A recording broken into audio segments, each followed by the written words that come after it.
भारत की राजनीति में बहुत से नेता आए और चले गए, पर कुछ ऐसे होते हैं जो इतिहास में अमर हो जाते हैं, क्योंकि वो सिर्फ सत्ता के लिए नहीं, सत्ता से समाज को बदलने के लिए पैदा हुए होते हैं। आज हम बात कर रहे हैं ऐसे ही एक इंसान की जिसका नाम सुनते ही अपराधी कांप उठते हैं और गरीब को लगता है अब न्याय मिलेगा।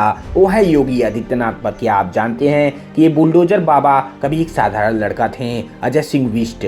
5 जून 1972 उत्तराखंड के पौड़ी गढ़वाल जिले में एक छोटे से गांव पंचूर में हुआ अजय सिंह बिष्ट का जन्म। उनके पिता आनंद सिंह बिष्ट एक फॉरेस्ट रेंजर थे, ईमानदार और अनुशासित व्यक्ति। मां सावित्री देवी एक धार्मिक और संस्कारिक गृहिणी थीं। घर में 7 भाई बहन और सीमित आमदनी, पर संस्कार ऐसे कि बचपन से ही अजय भगवान और देश के प्रति समर्पित थे। कभी मंदिर में आरती करते तो कभी स्कूल में देशभक्ति के गीत गाते। अजय सिंह बिष्ट की पढ़ाई पौड़ी फिर श्रीनगर के हेमवती नंदन बहुगुणा यूनिवर्सिटी से हुई। वो विज्ञान के छात्र थे, लेकिन विज्ञान से ज़्यादा उन्हें समाज और संस्कृति की चिंता थी। कॉलेज के दिनों में वो अखिल भारतीय विद्यार्थी परिषद से जुड़ गए। यहीं से शुरू हुआ राजनीति और राष्ट्रवाद का बीज। उनके साथियों का कहना है अजय हर बहस में धर्म और राष्ट्र की बात करते थे। उन्हें बचपन से ही वीर सावरकर और गुरु गोविंद सिंह जैसे नायकों से प्रेरणा मिली थी। कॉलेज के बाद अजय सिंह बिष्ट का मन सांसारिक जीवन से विरक्त होने लगा। वो जीवन का अर्थ खोजते हुए गोरखपुर पहुंचे। वहीं पहली बार मिले महंत अवैधनाथ से, जो गोरखनाथ मठ के प्रमुख थे। अवैधनाथ जी ने अजय में देखा ज्ञान, अनुशासन और समाज सेवा की भावना। उन्होंने कहा तुम सिर्फ विद्यार्थी नहीं, एक साधक हो। और फिर 1994 में अजय सिंह बिष्ट ने संन्यास लिया और दुनिया ने उन्हें नया नाम दिया, योगी आदित्यनाथ।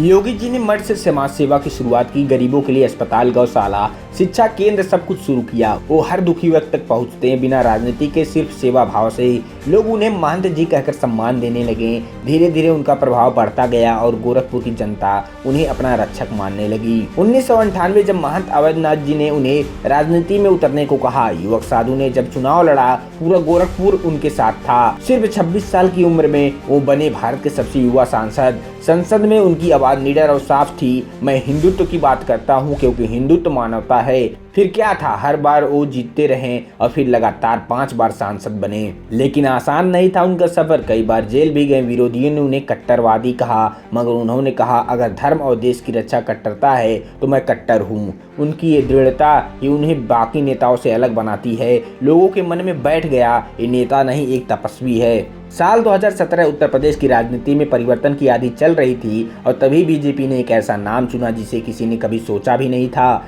योगी आदित्यनाथ। कई लोगों ने कहा एक साधु राजनीति कैसे चलाएगा, पर जब उन्होंने सत्ता संभाली तो पहले ही दिन सबको समझ आ गया अब यूपी में चलेगा कानून का राज।